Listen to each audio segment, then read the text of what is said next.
Hi everyone, அஸ்ஸலாமு அலைக்கும். ஆடு வாங்க போகலாமா? ஸோ பக்ரீத்துக்காக ஆடு வாங்கிறதுக்காக தான் இப்போ கிளம்பிட்டுருக்கேன். வாங்க போகலாம். இது வரைக்கும் நான் மாட்டு பங்கில் தான் சேர்ந்துருக்கேன். மாட்டு பங்கில் சேர்ந்துட்டு நான் மேக்ஸிமம் வந்துட்டு அவங்களே நீங்கள் பங்கு கொடுத்துருங்க அப்படின்னு சொல்லிடுறது. என் வீட்டில் என் ஹஸ்பண்ட் தவிர நாங்கள் யாருமே மாட்டுக்கறி சாப்பிட மாட்டோம். சாப்பிட மாட்டீங்க அப்படின்னா பழகலைங்க.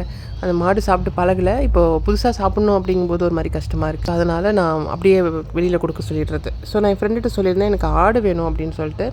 அவளோட மாமியார் வீட்லேயே இருக்குது அப்படின்னு சொன்னதுனால ரொம்ப நல்லதாக போச்சு அப்படின்னு சொல்லிட்டு நாங்கள் போய் பார்த்துட்டு வந்துட்டோம். இருக்கிறதுக்கு முதல் நாள் எடுத்துக்கலாம் அப்படின்ற மாதிரி யோசிச்சிருந்தேன். ஆனால் அவங்க நாள் கணக்கெலாம் பார்ப்பாங்க.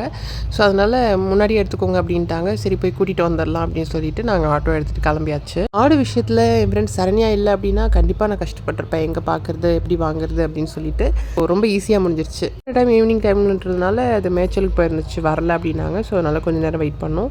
ஸோ ஒரு நல்ல காஃபி, அப்புறம் கொஞ்சம் நேரம் அப்படியே சிட் சாட் பண்ணிவிட்டு ஆடும் வந்துருச்சு. இந்த குட்டி ஆடு கருப்பு ஆடு தான். அப்படியே அமைதியாக உட்காந்துருக்கும் போது எனக்கு அப்படியே பாவம் போல் இருந்தது.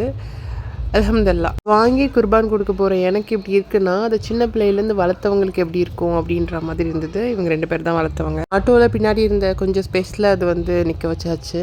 அது கொஞ்சம் கம்ஃபர்டபுளாக இருக்கிற மாதிரி. ஆனால் ஆட்டோவில் இந்த மாதிரி உயிரை எடுத்துகிட்டு வரக்கூடாது, அந்த மாதிரி ரூல்ஸ் இருக்கா. எனக்கு தெரியாது, இப்போ தான் ஃபஸ்ட் டைம் தெரியும். நம்மளாம் உயிர் இல்லையா அப்படிங்கும்போது இல்லை ஆடு மாடு மாதிரி உயிரை கொண்டு வரக்கூடாது அப்படின்னாங்க. கொஞ்சம் ரிக்வஸ்ட் பண்ணி கேட்டதுனால ஒரு வழியாக ஆட்டோவுமே கிடச்சிது. ஒருவேளை எனக்கு ஆட்டோ கிடைக்கல அப்படின்னா இவ தான் என்னோட ஃப்ரெண்டு. இவளோட மடியில் உட்கார வச்சு தான் கொண்டு வந்திருப்பேன்.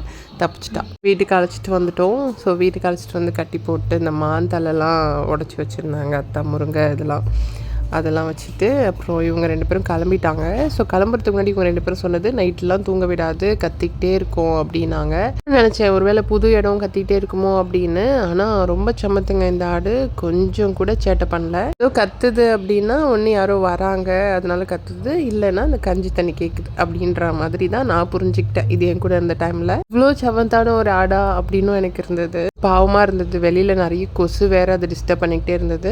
ஸோ அதனால் இந்த வாசலில் உள்ளே கொண்டு வந்து கட்டிடலாம் அப்படின்னு சொல்லிட்டு உள்ளே கொண்டு வந்து கட்டிட்டு ஃபேனை போட்டு விட்டு அப்புறம் நைட்டுக்கு கஞ்சி தண்ணி வச்சாச்சு. மேலே டவுட்ஸ் வந்துட்டே இருக்கேன். என் ஃப்ரெண்டுக்கு நான் கால் பண்ணி அவளை தொல்லை பண்ணிகிட்டே இருந்தேன் நைட்டு நான் தூங்குற வரைக்கும். இந்த ஆடை வச்சு பார்க்குறது வளர்த்துறது அப்படின்றதுலாம் வந்து எனக்கு வந்து ஃபஸ்ட் டைம். நான் இதெல்லாம் பண்ணதே கிடையாது. வாட் நெக்ஸ்ட்ன்றதை நான் நெக்ஸ்ட் வீடியோவில் சொல்கிறேன். டாடா.